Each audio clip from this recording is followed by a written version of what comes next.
दिसंबर 2021 costing का paper है ये, CA inter.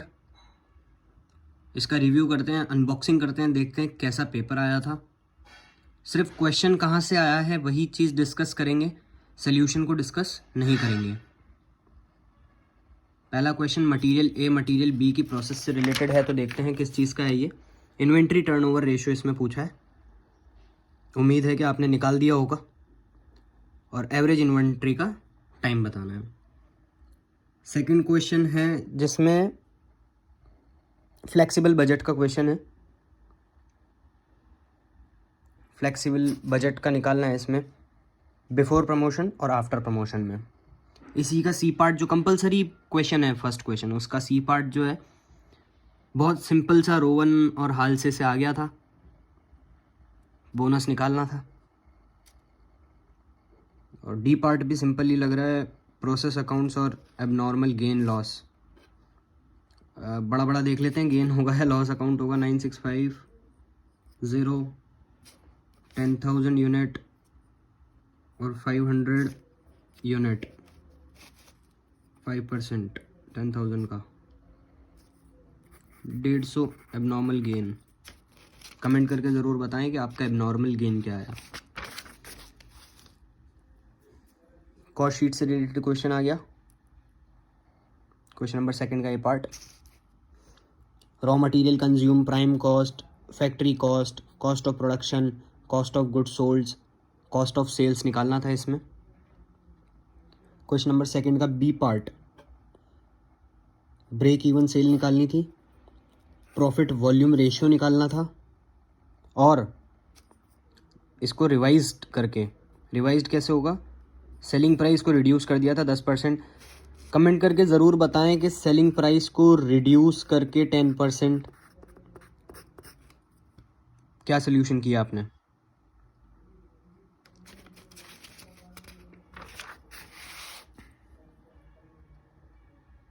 Question number third का ए ऑपरेशन कॉस्टिंग का आ गया था, पूछा इसमें, ध्यान रहे कि जो अपन ने निकाला होगा सोल्यूशन के लिए, बी पार्ट के सोल्यूशन के लिए, वो 8 ट्रक का 1 महीने का एक्सपेंस अपन ने निकाला होगा।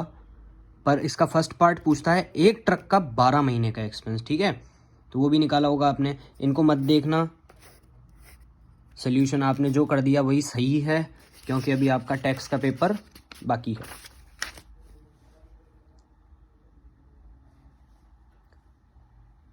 ये इसका बी पार्ट है। और ये क्या पूछता है, ऑपरेटिंग इनकम किस में, ईच प्रोडक्ट लाइन की पूछता है, other than cost of goods sold हटाने के बाद allocated ratio in the ratio of cost of goods sold.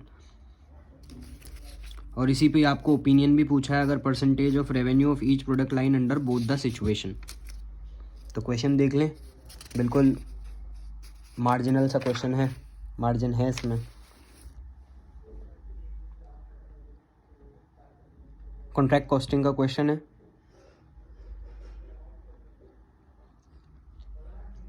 दस नंबर के लिए कॉन्ट्रैक्ट कॉस्टिंग आनी ही थी, वो आ गया क्वेश्चन।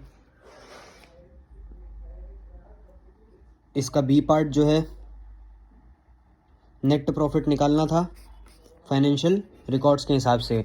तो इसका क्या ट्रीटमेंट किया आपने, इसका क्या ट्रीटमेंट किया, इसका क्या ट्रीटमेंट किया, rent receive credited in financial accounts.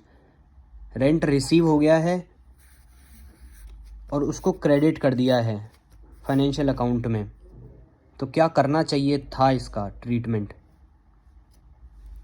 Bad debt final accounts में, इनकम टैक्स फाइनल अकाउंट्स में, loss on sale of capital asset debited and financial account में,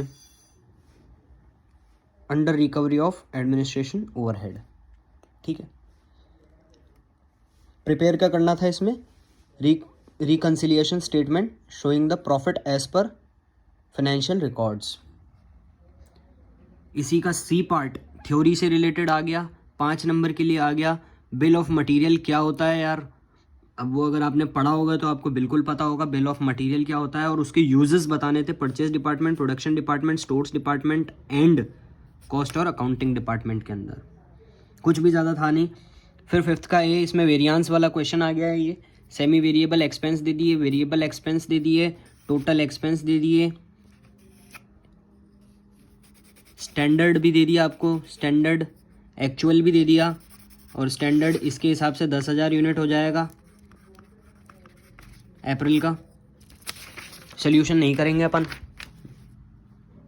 और क्या बताना था, कैलकुलेट क्या करने थे, कौन से वेरिएंस करने थे, overhead cost variance, fix overhead cost variance, variable overhead cost variance, fixed overhead volume variance, fixed overhead expenditure variance, calendar variance. ठीक है, इसी का बी पार्ट जो है देखते हैं, इसको पढ़ते हैं एक बार। क्या क्या क्या करना है इसमें, अनएब्जॉर्ब्ड ओवरहेड निकालने ड्यूरिंग द ईयर 2021 के, और accounting treatment of unabsorbed overheads in cost account and pass journal entry. Unabsorbed overhead का आ गया है क्वेश्चन। XYZ लिमिटेड मैन्युफैक्चर है सिंगल प्रोडक्ट, सिंगल प्रोडक्ट के ऊपर निकालना है, तो ये फिफ्थ का बी पार्ट हो गया। क्वेश्चन नंबर 6 जो टोटल थ्योरी बेस्ड क्वेश्चन है, अगर किसी भी प्रैक्टिकल में आप अटक जाते हो तो ICI आपको ऑप्शन देता है कि एक थ्योरी का पूरा फुल फ्लेज क्वेश्चन दे देता है। बाकी अब तक 100 नंबर का पेपर बन जाता था प्रैक्टिकल से फर्स्ट टू फिफ्थ में, पर इस बार 95 मार्क्स का ही बना है मैक्स टू मैक्स प्रैक्टिकल। अगर आप करना चाहते तो ये 5 नंबर का फोर्थ का सी पार्ट इन्होंने थ्योरी में डाल ही दिया। और थ्योरी को भी डिस्कस कर लेते हैं कि क्या थ्योरी के क्वेश्चन थे। टेक्निक ऑफ कॉस्टिंग के बारे में पूछा था, जॉइंट प्रोडक्ट बाय प्रोडक्ट में डिफरेंस तो नहीं है, एग्जाम्पल भी बताने हैं और इनको बताना है जॉइंट प्रोडक्ट और बाय प्रोडक्ट क्या होता है। फिर discuss the steps involve in setting labour time standards, labour time standards set करने के लिए स्टेप्स जो भी हैं वो बताने थे। BCS का भी क्वेश्चन आ गया, what is budgetary control system and discuss the components of the same, describe the difference between cost control and cost reduction. Paper done. अब ध्यान देंगे टैक्स पर, डायरेक्ट टैक्स, GST 40 मार्क्स के लिए ये आएगी और 60 मार्क्स के लिए ये आएगा। MCQ 30 marks, practical 70 marks. बहुत अच्छे से पढ़ के जाएं टैक्स को, क्योंकि ICI बहुत जगह टेक्निकली आपके साथ खेलेगा टैक्स में, ऐसा होता आया है पास्ट ट्रेंड के हिसाब से। देखा जाए तो कॉस्टिंग का पेपर इतना टफ नहीं था, बाकी JICI